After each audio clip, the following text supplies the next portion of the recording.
This film is totally awesome. Best animated movie ever. I was blown away by its ingenuity, its originality, and memorable characters. It was a joy to watch this movie, and I want to tell everyone why it is the best animated movie ever made. This is my review for the Emoji Movie.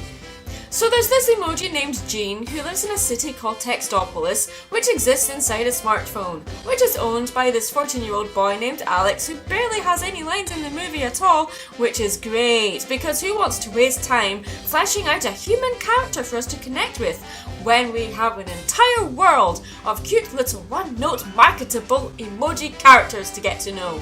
The movie spends most of the runtime telling really smart jokes and making pop culture references, because fart jokes, poop jokes, and visual gags, dance numbers, pop culture references are what make a movie appeal to the masses. But don't forget the most important thing that any movie should have in order to be a masterpiece: product placement. The whole movie is about the secret lives of emojis, those cute little pictures you send to friends, instead of typing, actual words, or actually calling them, or even talking to them face to face, because words are so uncool, and communicating using pictures is totally a brand new, modern way to connect to people. Even though they're all emojis, and the whole point of an emoji is communicating through expressions and pictures, all the emojis talk and are able to use different expressions and do lots of different things, including read apparently. I'm so glad they made them talk instead of making them all pantomime characters. I don't know about you, but I wouldn't have been able to follow the movie if Jean didn't explain the world to me by talking over the movie at the beginning. Why show something when you can explain it with words, right? Instead of having Jean be sad and cynical about the world he lives in and make the movie more about a character overcoming negative thoughts and emotions, which would be far more relatable, Jean exists in a world where each emoji has just one thing they have to be at all time. Jean's one thing is being meh about everything. But Jean can do lots of different expressions and faces. Why? It's never explained, but just labelled as a malfunction. So in this world, if you can do more than one expression, it's a really bad thing. There's no reason for it being a bad thing, it's just something that emojis shouldn't be able to do.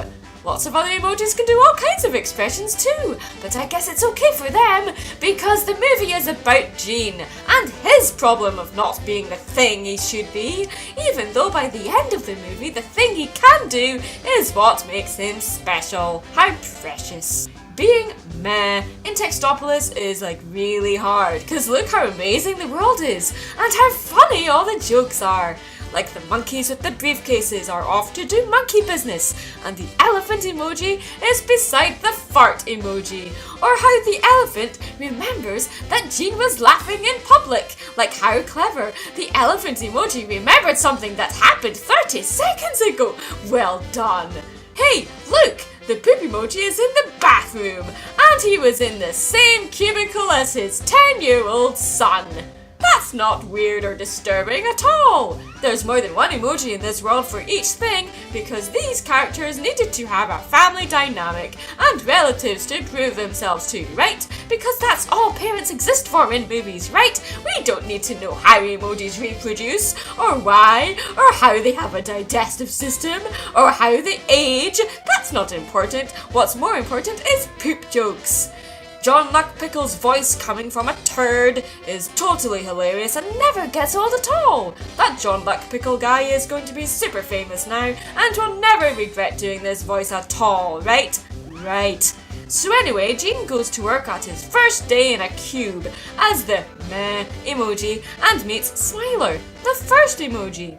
Jean never told us about Smiler in the narration, and it's never shown anywhere else in Textopolis who she is or why she's so important, so there's no build up to meeting her, so Jean's excitement when he sees her is not at all relatable or understandable, but it's okay, cause she explains to us who she is, what she does, and that she was the very first emoji ever. Don't display, explain. That's how to tell a story. Even though there's emoticons in this movie, and they're portrayed as old age pensioners, Smiler is the first ever emoji. But she's not old or anything. Also, cause she's Smiler, she has to smile all the time. Jean gets super nervous when Alex picks him to be scanned first and freaks out. Alex ends up sending a girl he likes a weird emoji face, and this is totally bad, like so bad, the cube has to be evacuated. You're talking end of the world bad, like Alex will wipe the phone, deleting everything off of it because of one thing that went wrong. It's not explained why the cube has to be evacuated, but I'm sure the circuit boards know, so that's okay. Jean tries to leave his cube and leaps onto the giant hand scanner and ends up breaking a whole bunch of other cubes. So after this happens, Smiler sets these bots to delete Jean because he's a malfunction. You know how it could have been charming and endearing, having a character that is always happy, and then really uncanny and scary when they suddenly show their evil side? Well, with how Smiler's animated, we can tell right away there's something not quite right about her, so any twist and big reveal is not unexpected at all. That's a good thing, because there's nothing worse than a villain who is complex and deep. I much prefer it when villains are evil just for the sake of it, or just because they are the head of a corporation and want to rule the city like a mad dictator. We've never seen that before, have we? Now that is awesome storytelling right there. She is the head of the Emoji Corporation, but is also the super evil overlord who sends bots to kill any emoji that goes against her ruling of emojis only being able to do one expression or act. But Jean escapes and runs into this other emoji named High Five. High Five is frustrated because he has been replaced by the fist bump emoji in the cube and is treated like a second-class citizen. In any other movie, Jean and High Five would have already been friends, establishing their relationship as being able to relate to each other because Jean is struggling to fit in while High Five is being forced out. But no, here they meet by chance and hit it off right away, with Jean being chased by the bots and High Five leading Jean to the loser lounge. There, High Five tells Jean about a hacker that could fix his malfunction, and then Jean convinces High Five to take him to the hacker by telling him said hacker could change some code to make him a favorite again. Kinda weird how High Five didn't think up that idea himself and is begging him to let him come along too to get the hacker to fix him, but whatever. High Five leads Jean to the edge of the text app and they phase through a wall and arrive on the wallpaper where all the other apps on Alex's phone are. The app world is super creative. Instead of having each application shown like its own planet of perfect technology, like Jean says in the narration at the beginning, because you know, that would take too much time and effort to create, each app is a ginormous box, like they're giant buttons, just like how they look on a smartphone screen. And inside each box is a city or town or landscape. It's so smart. I mean, you know, they could have had each app have its own unique individual world, but this is nice and simple and not boring to look at whatsoever. Oh, and instead of creating their own apps like a joke on apps that actually exist, these apps are advertising real ones.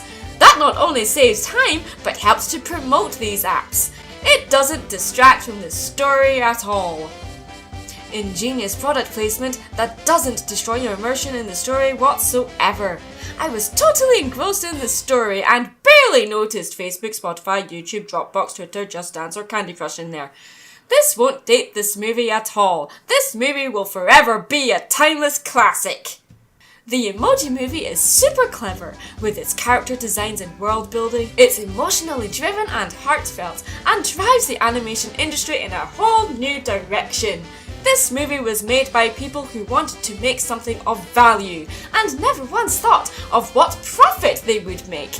That was never on their minds at all, I'm sure. Like I said, the only thing that would have made this movie better is if maybe Sue was in it. I'm Mad Munchkin, and movie Sue forced me to read this script. April Fools, guys. This movie sucks, and I can't believe I wasted my time on this thing. God, I need a drink.